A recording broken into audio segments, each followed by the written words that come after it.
मजा भतारा सखी रोज रोज लेहला कबो न लाके ठलियो भी देला ये सखी मजा भतारा सखी रोज रोज लेहला कबो न लाके ठलियो भी देला बुझे न सखी हमर मनमा के भावना हाँ फूल गइला बाटे सखी दुनु रे फुलावना हाँ फूल गइला बाटे सखी दुनु रे फुलावना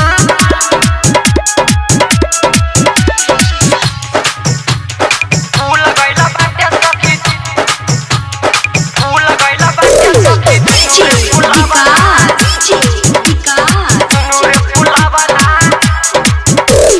मटियाला सीतामढ़ी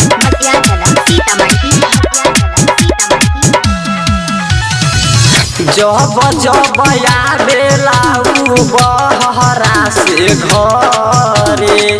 से जिया पर लागेला उ चपा चुपी करे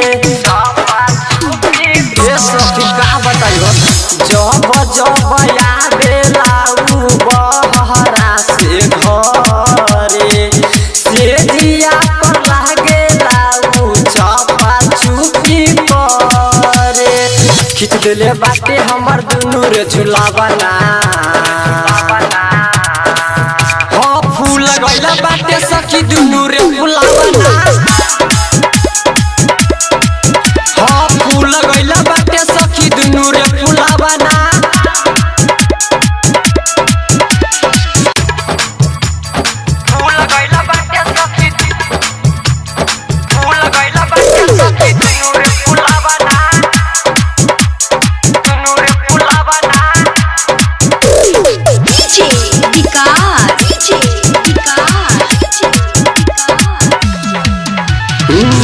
रामवीर बिहारी के कोई से बताई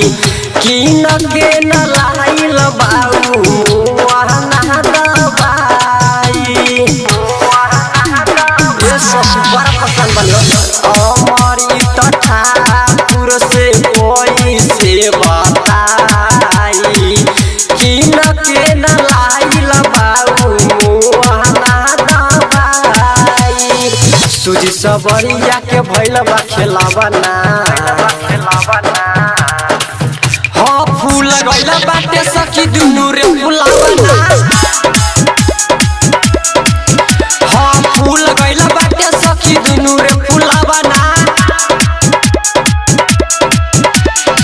महाकाल रिकॉर्डिंग स्टूडियो नरगा बाजार सीतामढ़ी बिहार।